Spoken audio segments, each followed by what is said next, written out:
హర హర శంకర శివ శివ శంకర, హర హర శంకర శివ శివ శంకర, హర హర శంకర శివ శివ శంకర, హర హర శంకర శివ శివ శంకర.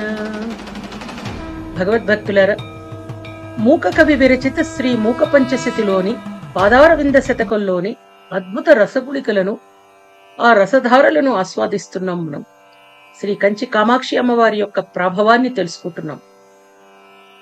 కార్యక్రమాన్ని ప్రారంభించేది కామాక్షి స్తుతితో ప్రారంభిద్దాం. ఓంకారాంగణ దీపికాముపనిషత్ ప్రాసాద పారావతీ ఆమ్నాయాంబుధి చంద్రికామగతమ ప్రధ్వంసహంస ప్రభాం కాంచీ పట్టణ పంజరాంతర సుఖీం కారుణ్య కల్లోలినీ కామాక్షీం శివ కామరాజ మహిషీం వందే మహేశ ప్రియాం. భగవద్భక్తులారా, అమ్మవారి పాదార విందాలు, ఆ పాద పద్మాల యొక్క శోభ దోషరహితులు, జ్ఞాన సంపన్నులు మాత్రమే తెలుసుకోగలుగుతారట.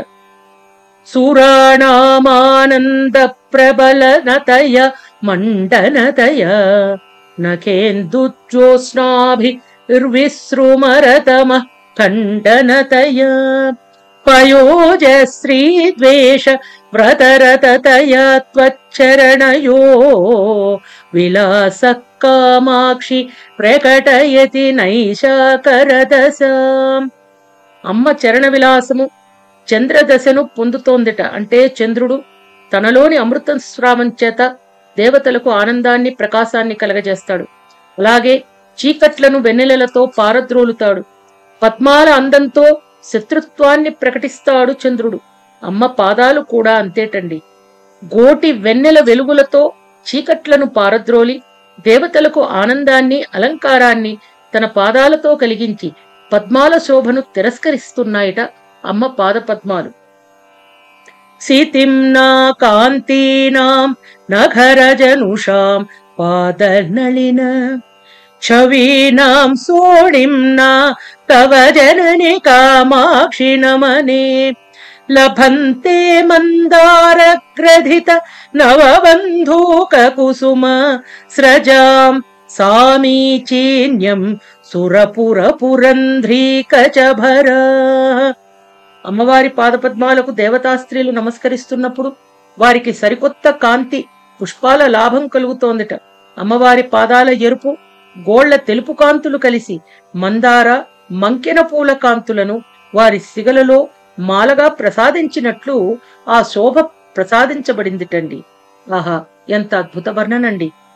స్ఫురన్ మధ్యే శుద్ధే నఖ కిరణ దుగ్ధాబ్ధి పయసాం వహన్నబ్జం చక్రం దరమపి చ రేఖాశ్రయతయా శ్రితో మాస్యం రూపం శ్రియమపి దధానో నిరుపమా త్రిధామా కామాక్ష్య పదనళిన నామా విజయతే.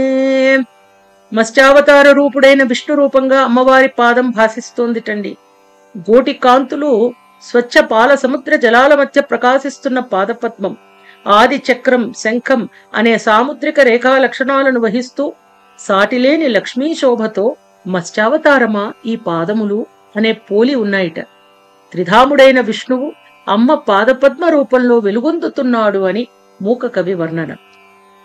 నఖశ్రీ సన్నద్ధస్తబక నిచిత స్వైశ్చ కిరణైః పిశంగైః కామాక్షి ప్రకటిత తలసత్ పల్లవ రుచిః సతాం గమ్య శంకే సకల ఫలదాత సురతరు స్వదీయ పాదోయం తుహిన గిరిరాజన్యతనయే. తల్లి, హిమవంతుని పుత్రిక పర్వతరాజతనయ కామాక్షి, నీ పాదము కల్పవృక్షమును కూడా పోలి ఉన్నదే. కోళ్ల కాంతుల గుత్తులన్నీ తెల్లటి పువ్వులు, పాదాల ఎరుపు కాంతి లేత చిగురుటాకులు, సకల ఫలాలను ప్రసాదిస్తోంది. అట్టి నీ పాదము సాధువులచే పొందదగినదై ఉన్నది. వషట్కుర్వన్మంజీరరకలకలైః కర్మలహరి హవీంషి ప్రోత్తండం జ్వలతి పరమజ్ఞానదహనే మహీయాన్ కామాక్షి స్ఫుటమహసి జోహోతి సుధియాం మనోవేద్యాం మాతస్తవ చరణ యజ్వాగిరిసుతే. కామాక్షి గిరిసుత, నీ పాదం యజ్ఞం చేసే సోమయాజిలా వెలుగొందుతోంది. నీ పాద మంజీర కలకలధ్వనులు, వషట్కార మంత్రాలు, కర్మ ప్రవాహమే మిక్కిలిగా మండుతున్న హవిస్సులు, శ్రేష్టమైన జ్ఞానమే అగ్ని, మిగుల బుద్ధిమంతులైన వారి మనస్సులే యజ్ఞవేది. ఈ విధంగా కర్మలను భస్మసాత్కృతం చేసే యజమాని రూపం నీ పాదం తల్లి. భగవద్భక్తులారా, అమ్మవారికి శివునికి అభేదం. శివుడు అష్టమూర్తి, అమ్మ కూడా అట్టిదే. అమ్మ మూర్తులలోనిదే యజమానమూర్తి. ఈ జ్ఞానయజ్ఞం కర్మఫలాలను నశింపజేసి కైవల్యాన్ని సిద్ధింపచేస్తుంది అని మూక కవి మనకు అనుగ్రహిస్తున్నారు. ఓం నమఃశివాయ. ఓం శ్రీ కామాక్షయే నమః. భగవద్భక్తులారా, పాదారవింద శతకంలోని అద్భుత రసధారలను తెలుసుకునేటువంటి దివ్య అదృష్టం మానవ జన్మను మంగళప్రదం చేసుకోవడానికి ఆ తల్లి మనకు అనుగ్రహించినటువంటి దివ్య వరమండి. విశేషంగా మూక పంచశతిలోని పాదారవింద శతకంలోని తరువాయి శ్లోకాలను తరువాయి భాగంలో మనమంతా తెలుసుకుందాం. అప్పటిదాకా ఓం శ్రీ కామాక్షయే నమః పారాయణ చెయ్యండి, తరించండి. ఓం శ్రీ కామాక్షయే నమః.